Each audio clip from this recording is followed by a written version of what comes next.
Welcome to Zooming the Pandemic, the Comics Edition. This is a special series that I'm doing for the Vancouver Comic Arts Festival, or VanCAF. This time around, I'm going to be talking to longtime friend Trina Robbins. Trina and I have been friends for probably close to 3 decades now. So as you can imagine, I was looking forward to talking to her over Zoom. We got together recently and talked about our memories of comics history. We talked about all the many projects she does. We talked about women's lib, and of course, we talked about fashion. You can bet we had a great time. Join us. Yes, it is so good to see you, Deni. My God. I know, it's been, and I was just thinking how, it used to be back when we were doing women's comics, and back in the days when I lived in LA, I used to come up there and stay with you guys. Yes. Quite often. Yes. Mm-hmm. Yeah, we could have had you. You've been up to VanCAF though, haven't you? Oh, I love it. Yeah. Yeah. So they're missing you. They asked me if I would interview you. You were on their top of their list of people we wanted to do an interview with. I am honored. The fun thing is because we connect on Facebook, I've been seeing some back and forth about the days in New York when you had the shop, which I think is a part of your vision as an artist and all of that. So if you don't mind, I'd love for you to tell us a little bit more about broccoli. I wanted to say asparagus. About broccoli, your store. And asparagus is a good name too. It would have been. And in New York, and how that came about, and how that connects up with your comic imagery and your lifelong actual interest in fashion and all of that. Well, I've always loved clothes, and I still unashamedly love clothes. And believe me, I went, what should I wear for this? I've never worn these earrings before. They're statement earrings. I wore them just for this. Ordinarily, I've been keeping just little gold, very small gold rings in my ears because big earrings get in the way of the mask. Yeah. But, I dressed for this. So I always loved clothes, and I was living in Los Angeles, and I was part of the whole Sunset Strip scene, rock and roll scene of the 60s. And I was making clothes for rock stars, I just, really what happened was I grew up poor. And I used to have to wear hand-me-downs, my cousin's hand-me-downs, my sister's hand-me-downs. And I loved clothes so much. So when I married, my ex-husband, bought me a $100 sewing machine. And I just locked myself in with the machine and didn't let myself out or the machine out until I learned to sew. And just started making my own clothes. And at a certain point, your wardrobe is overflowing. You start making clothes for other people. And that's how I got my reputation. So I came to New York in the summer of '66. And the first thing I noticed was that I felt they were behind us in fashion, that their clothes were really much too conservative. I mean, what we were wearing in LA was much, much further out, much, much more revolutionary. And rents were so low. I'm talking about the East Village. I rented a storefront for $45 a month, which of course, you do have to count for inflation, but that means that today it might be about, I don't know, $500 a month, $300 a month, something like that. Still really cheap. I rented the storefront and I just brought in my sewing machine and fabric and just started sewing, and that's how it happened. And so I saw in the stuff that you sent me some pictures of like the mamas and the papas. Were they customers of yours? Were they friends of yours? Just Mama Cass. She couldn't find anything nice in her size. Nowadays there are some fabulous plus size clothes, but in those days there was nothing. Yeah. So I made her clothes. That thing she's wearing, that's what I made her. I made her a couple of dresses, tents really, but of really splashy, bright fabrics. Yeah, I remember seeing her, the picture that you sent me. I remember seeing that performance and thinking that was kind of cool that, she had something that was stylish and very of the time period. But if you saw Once Upon a Time in Hollywood, did you see that? Yes. Well, there's a scene where Sharon Tate goes to this party and a woman playing Mama Cass runs over and grabs her and they start dancing. And this dress, it wasn't quite my dress, but it was kind of my dress. As soon as when we saw the movie, I said, that's my dress. And it wasn't quite, but it was. It was basically the same kind of dresses that I made her. Yeah. Yeah. Somebody who actually knew something about that, probably, doing the research. So you went from LA to New York. I'm trying to get an idea of the time. August 1966, I landed in New York. But where were you born, Trina? Oh, I was born in Queens, New York. That's what I thought. So you went from New York to LA and then back. LA. That's right. And then when did you end up in San Francisco?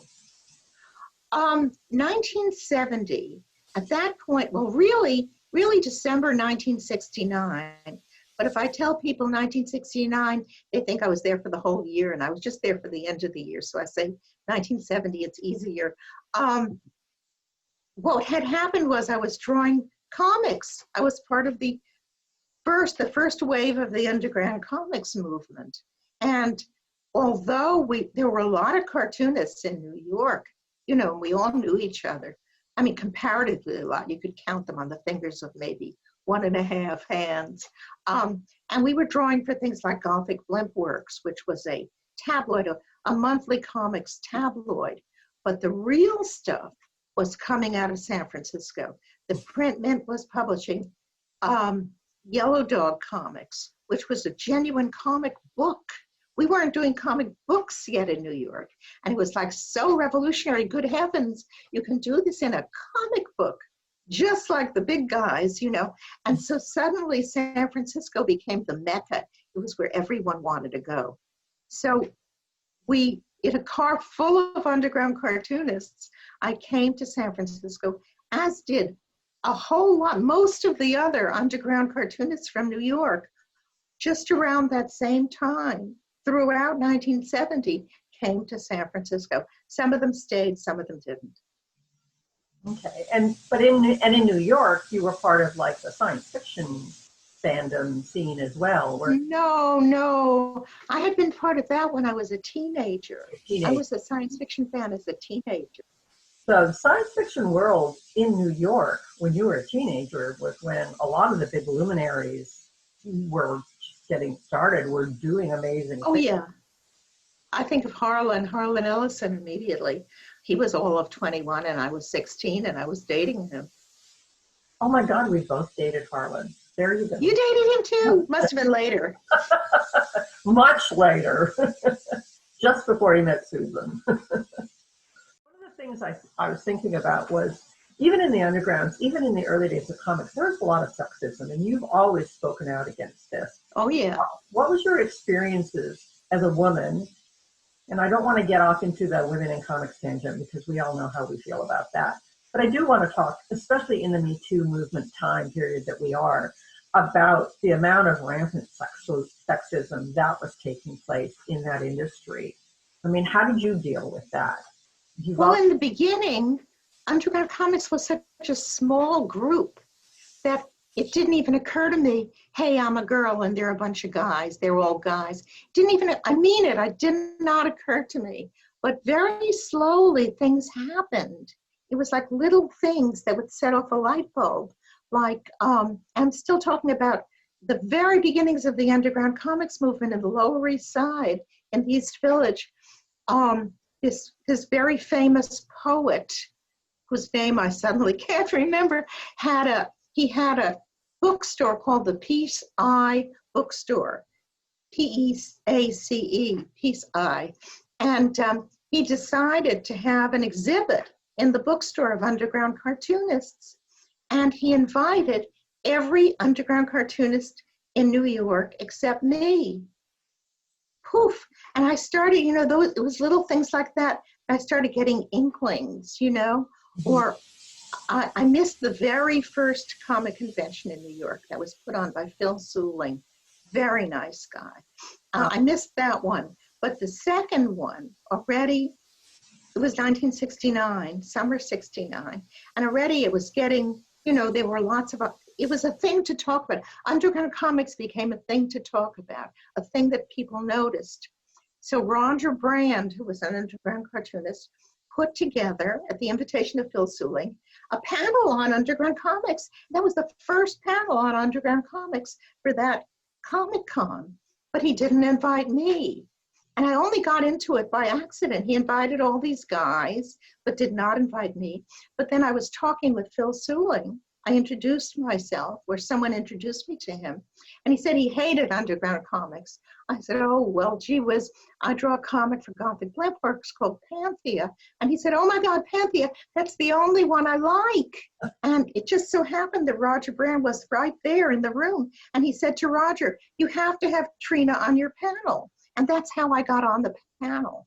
Because what could Roger say? It was Phil's convention. Otherwise, I was not invited on the panel. So it was little things like that were happening.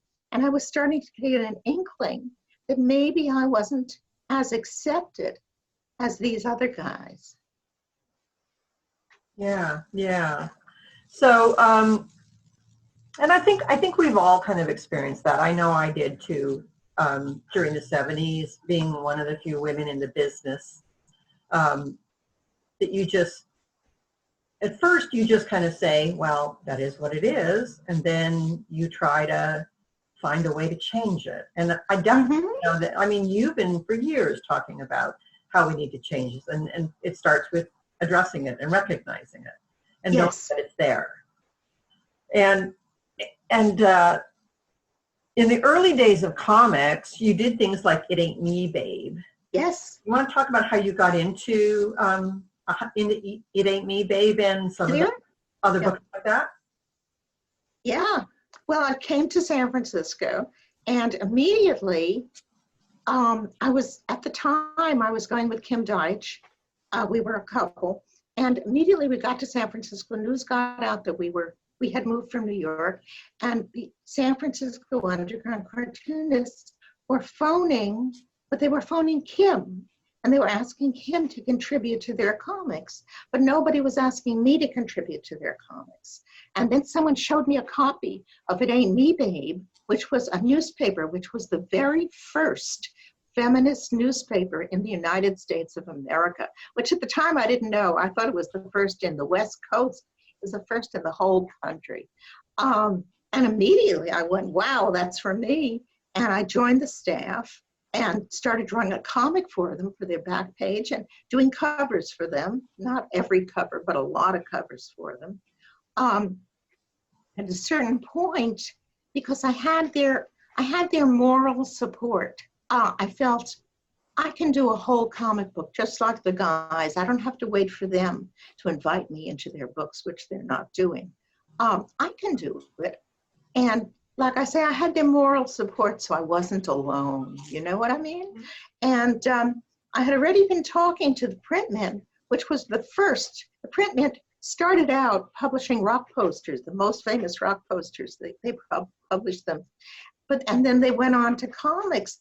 They published Zap. They published Crumb's comics. And I've been talking with them about doing a woman's lib comic. And so I started putting it together. I felt, okay, we have a publisher. Then Ron Turner showed up, Ron Turner of Last Gasp, and he had done one comic already, and it was an ecology comic. And I had heard just through the grapevine that he wanted to do a woman's lib, that word again, a woman's lib comic. So I phoned him. I had the whole book put together. I said, Ron, this is Trina Robbins. I hear you want to do a woman's lib comic book. I have a woman's lib comic book all put together. He came right over, and he had a check for $1,000 for me, which in those days, we're talking 1970, was an amazing amount of money.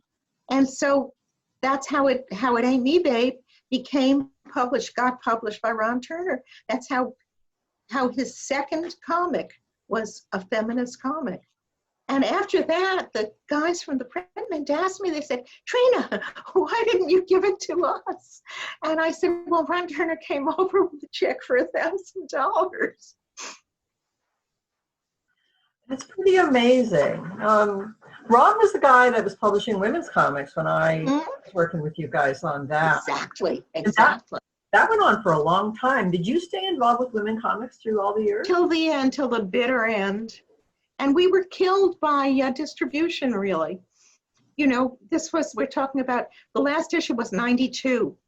And at that point, the only place you could get comics was comic book stores. And the comic book stores, they just wanted to carry superhero books. They didn't want underground comics to start with, and they really didn't want women's underground comics. You know, God forbid they should be tainted with girl cooties. You know, if you, in those days, you would go into, I called them the dread comic book stores. You know, you would walk in and it would be wall-to-wall 12-year-old boys or 30-year-old boys, you know, who still were really 12 years old. Yeah. The place would smell like old gym socks, you know, and it looked like a porn store. They'd all be standing there buried in the books, you know, and you would leave. I mean, women would just, you know, there was nothing there for us. Yeah, I mean, it's hard to sell comics to girls, to women in a store like that. Where, and we have posters over the windows. Oh God, help us! And the full length pinups in the window of the babes with the babes and the boobs. Yeah. You know. Yeah. So it's kind of, it's understandable in some ways with an atmosphere like that why they couldn't sell anything that was, I mean, and Renegade had that same problem in that we didn't do. Oh yes. Oh, you did. I know. Yeah. So. But, you know, comics has changed a great deal. Oh, God, yes. Thank God. Thank the goddess. There's like so much more out there. The media itself has, from a feminist perspective, really gone through some major changes. Now, I've stepped away from the industry for a lot of years. You've never stepped away from that industry. No, because I love comics. Yes, and you've been writing about it, too. I know you've got a series of books about the herstory, I like your term, of the medium itself. Do you want to talk a little bit about what that series is and how you came to do it and what's going on with it now? Well, the first one, you know, because they would, you know, first of all, the line, you know, was like almost a biblical commandment. Girls don't read comics. And I knew that, I mean, I and my girlfriends had read comics when we were young, but that was because they were comics we liked to read, you know, and those were all gone. And then what went with it was women had never drawn comics. And I knew that was not right. I knew that could not be right. So I started researching, and I was very, very glad, very lucky, really, that I had Kat Ironwood and, oh my God, what's her partner's name? What was her partner's name? Quick, give it to me. Dean Mullaney. Yes, God bless him. I had them on my side. They were amazing. Eclipse Comics was their company, and they were amazingly inclusive when none of the other publishers were inclusive. And they published me, and they published women. And I told Kat what I would like to do. And she said, I'd like to work on something like that. And at the time, I'd never done a book before. I didn't feel that I could do it myself. So I was really happy to be able to work with Kat. And we both did the research, and we uncovered all these women. And that was our first book, my first history of women cartoonists, called Women and the Comics. And unfortunately, that met a sad fate. Shortly after it came out, all the copies that had not already gone to the stores, all the copies were stored in the Eclipse Comics building, which was in Guerneville, and along came the great Russian River flood of 1986, flooding into the basement, turning all of their comic stock into paper mache, including Women and the Comics, and that's why copies of that book are as scarce as hen's teeth. So it came and suddenly, poof, it turned to paper mache. So I think at least 10 years later, I did my second book, and that was with Dennis Kitchen. And I've been doing various histories of women cartoonists ever since. Back there, if you can see it, that book there, that's my latest. That's coming out from Fantagraphics in August, 1 month from now. Yeah. And it's the Flapper Cartoonist, and you'll love it. You'll love it. It sounds great. It's great. A gorgeous book. It's so beautiful. Oh my God. I mean, all I did was write about it, and pick the art, and scan in the art. The rest is up to their designer, who did the most beautiful job. I mean, I practically wept with joy when that's an advance copy, when I saw that advance copy. So you've been doing books about women and women in comics, but you've also been doing a lot of comics yourself. I've been writing comics, yes. Yes, and you were the first woman to work on Wonder Woman, weren't you? No, that's one of those legends. And one of those legends. Oh, okay. Yes. The first woman to draw Wonder Woman for a comic book was Ramona Fradon, who drew Wonder Woman in Super Friends in 1970, and I have an autographed copy. So you were one of the early One of the first. Yes, but you weren't the first, because I read that somewhere when I was doing research on. Oh, they're always telling stories about me that aren't true. Don't believe most of them. Okay. I think that's in your Wikipedia page. But Wikipedia, can I say something right now? Yeah. People, everyone out there, don't listen to Wikipedia. Don't believe them. They have so many of my facts wrong. And I try to correct them. I write to them. I say, look, this is me. I'm Trina Robbins. I know what's right. And this is not correct. And that doesn't matter. They don't make the changes. I've said, look, here's my phone number. I'll give you my address. You can come and see that this really is me. Doesn't matter. Is there any one or two that you've read about that you think, gosh, I wish that person were alive. I would love to, my favorite thing, sit down and have dinner with them. Is there anybody that you think that way about, and why? Gladys Parker, and that's another book. As I'm talking to you, I'm looking through my papers for a Gladys Parker picture. Here's Gladys Parker. And this book is coming from Hermes Press, hopefully by January. It was held up, just like everything else has been held up because of COVID-19, because of the pandemic. Gladys Parker, that's Gladys. That's her character, Mopsy.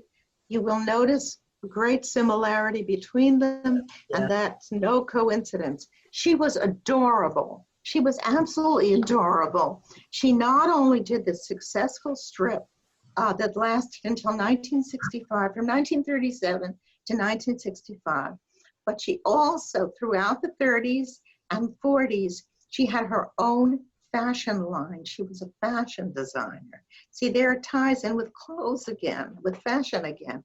She had her own fashion line, the Gladys Parker. It was called the Gladys Parker something. Okay, up here at the very top. Yep.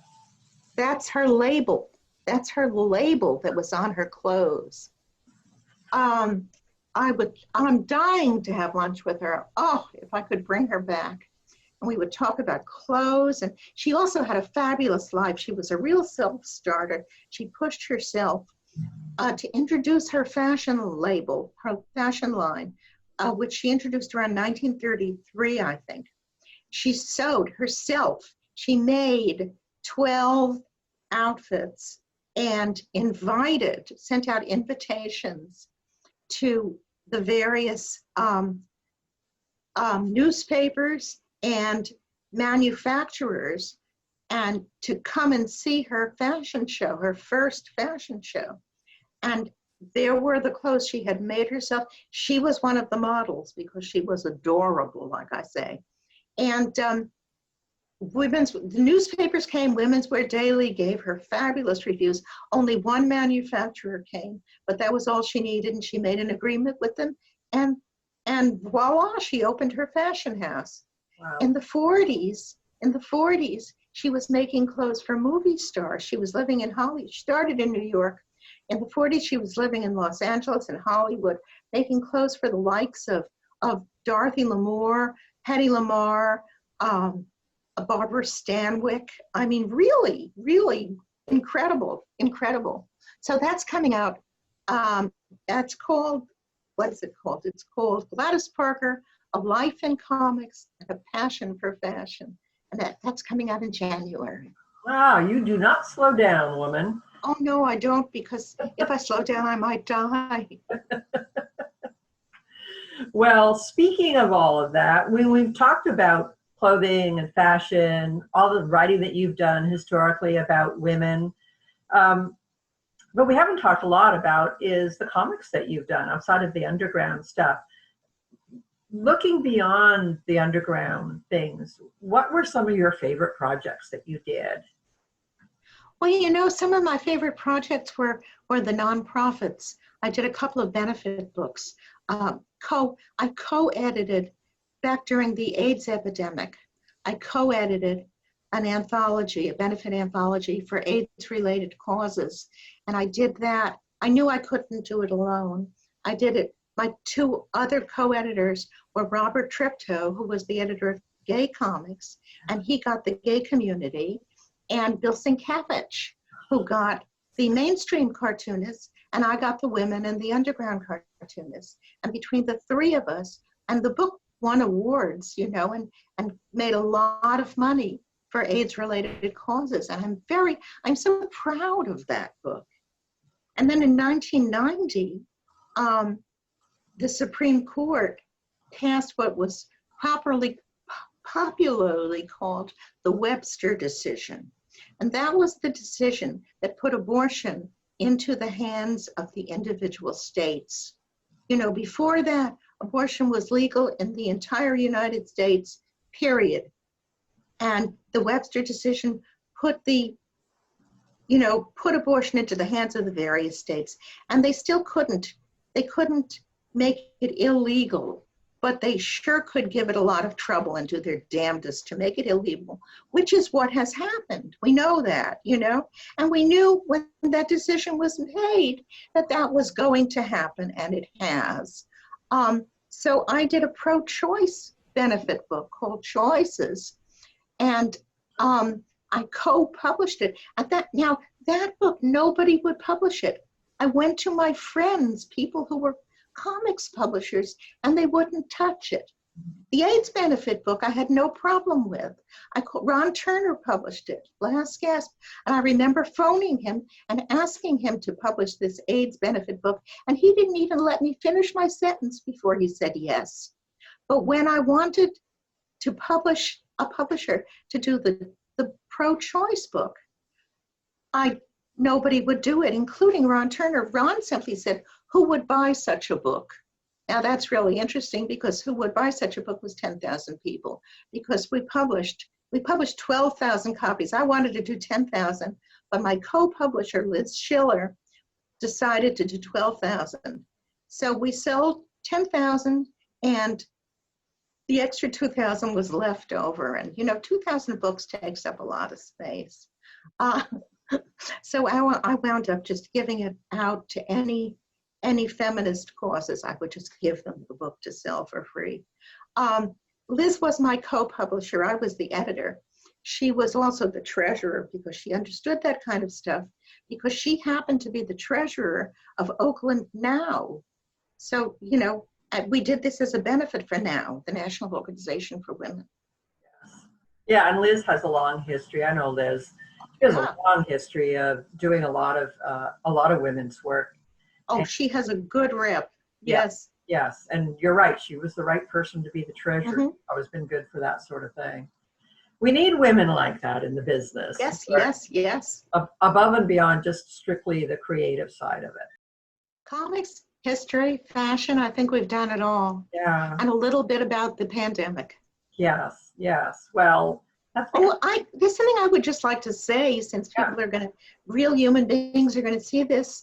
I need to write. I need somebody. There must be someone out there who's putting together, even if it's a benefit anthology, it's not the money, it's the need to write. I have contributed since the pandemic. I've contributed to at least 3, maybe 4 anthologies, but I've done it. I need to write more. Well, that's why I do stuff like this, is one needs to stay creative, and it's hard during the pandemic because so much has been shut down. In the meantime, I'm making masks, as is everyone else, yeah. and I'm baking, as is everyone else. Yes. And I know, are the museums back open in San Francisco? Oh, not yet, not yet. And it's killing me because the De Young Museum, which is our big art museum, is having a Frida Kahlo show. And oh God, you know, Frida Kahlo is my goddess. I'm dying to go to the, I mean, I am ready to camp out in Golden Gate Park, which is where the museum is, and just go to the show. I'm a member, so just go to the show every day, you know? But it's not open yet. I like Vancouver. Anytime I've seen it, I've loved it. It's a great city. It's one of those places where I'd happily, if I were banished from San Francisco, if a judge said, never come back to San Francisco, Vancouver's one of the places I'd like to live. Yeah. Oh, we'd love to have you here, my dear. In a hypothetical world, if you could team up with any artist you wanted to do any project you wanted, do you have something, you know, that secret project in the back of your mind? Oh, there are so many women cartoonists these days who are so talented. I would take any one of them. I did some stuff for Marvel about early 1940s women cartoonists who had worked for Marvel. I think it was a 3-page comic for one of their books, and I also did something about Flo Steinberg and Marie Severin for them, and they were all illustrated by Marguerite Sauvage, who I believe is one of yours. She's Quebecoise, I think, and she's so good. Oh God, she's so good that you just want to fall to the floor and foam at the mouth when you see her work. But everyone is good, so good. I mean, I'm really glad that I don't draw anymore because I could never be as good as them. It's just incredible how good these women cartoonists are. So I'd take any one of them, really. Well, I think that would be a great project to put together, a group of Canadian young women artists and get Trina to all drawing for me. You could do a collection of great stories about women and have different Canadian cartoonist women draw it. Too bad I'm not publishing anymore. That sounds like it would be a great project to do. Yes. Well, Trina, thank you so much for taking the time to talk to us here. Hopefully when all this is over, we can have you back up again and you and I can sit across from each other for real. Deni, it has been a pleasure, and I just can't wait for this to all be over, and I would just so love to see you again face to face.